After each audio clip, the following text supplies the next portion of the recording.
Welcome back. America 250 celebrations continue in Roswell, which is bringing a uniquely American story to the stage starting tonight. Yeah, the Roswell Cultural Arts Center presents Quilters, a musical with performances set to continue through August 23rd. Good day. Atlanta's Paul Milliken is live in Roswell this morning. And Paul, the show's performers aren't just singing, dancing, and acting. They're also sewing, right? Wow. Absolutely. There's a lot going on here. Absolutely. You got to know how to quilt if you want to be a quilter. So we are learning this morning. We'll get to this in just a minute. But I'll tell you quickly, when I was a very young child, I saw a production of Quilters, a musical. I was fascinated by it. I thought it was the most beautiful show. So first of all, Amelia, who is the director of this production, how excited are you to give that feeling to audiences starting tonight?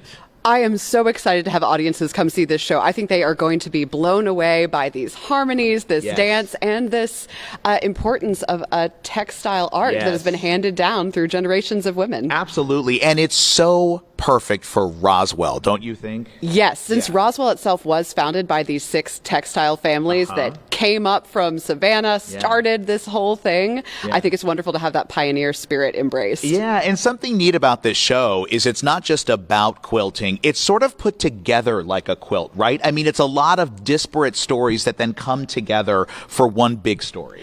Yes, which is storytelling at its finest. You know, different stories being told by the same 7 actors and one child actor who move through this block by block, as they say in the show, which will make a lot more sense soon when we talk about quilting. Absolutely, yeah. And talk about a cast, too. You have got the best of the best here in Metro Atlanta, don't you?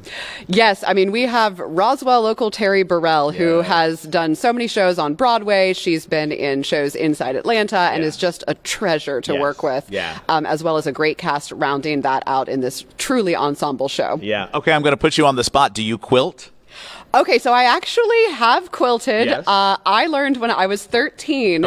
And I just loved it. I was that's how I learned how to sew, which has served me well throughout my life. I got into it when I was 13, and it's been lovely to rediscover that practice. Yeah, and I hope this show inspires more people. I know Amanda does too. So Amanda is part of the East Cobb Quilters Guild. You guys are going to be here on Saturday teaching people about quilting when they come see the show, and there are quilts in the lobby that are beautiful. So when did you start quilting, Amanda?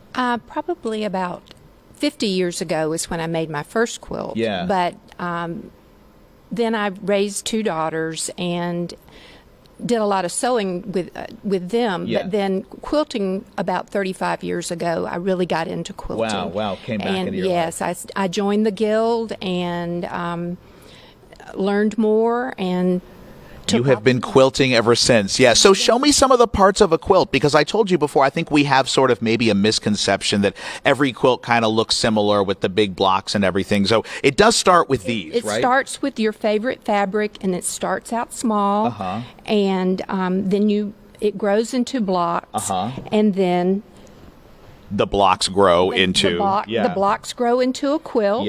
And as you finish it, you have 3 layers. You have your quilt top that you've made. Okay, so this would be like the quilt top. The quilt top. And then you have your back. And in between is your batting, and that makes the 3 layers that make it a quilt. Okay, that comes together to the quilt. Now, why are you using a sewing hoop like this? It holds the quilt firmly so I can hand quilt. After you get it all basted together, then you mark your quilt. And I'm hand quilting, so that holds the quilt together and completes it. And it gives you a nice surface to work with. So this is hand quilting. You could also machine quilt too with a sewing machine, right? But I'm a hand quilter. And you have your little tiny needle. Well, that's where the reading glasses come in, which you have, and I have my pair too. I have to tell you, Amanda, this is beautiful. And to see the work up close, you see, I mean, all the different patterns and styles of fabric in here are incredible. So our journey of quilting does not end here. We are going to be back in the next hour with more from Quilters, a musical, including we have the choreographer on the way. You know what that means. Dancing, Alex and Ron. Paul. Dancing, that's right. All right, I'm going to wrap myself. Yeah. I'm auditioning for Amelia over here for tonight's show. It's funny. It does remind me of that movie, How to Build an American Quilt. Yeah, absolutely. I'd like to climb. Yes, I'd like to totally climb like that. underneath Yeah. that quilt right now and take a nap. That is for sure. It looks don't blame awesome. you. Cozy, right? Very cozy. Paul, thank you so much. See you a little bit later on. All right, showtimes for Quilters Musical are 7 p.m. on Fridays and Saturdays and 2 p.m. on Sundays Perfect. through That was August great, 23rd. Tickets start at $36.75 per person. The Roswell Cultural Arts Center is located at 954th Street in Roswell.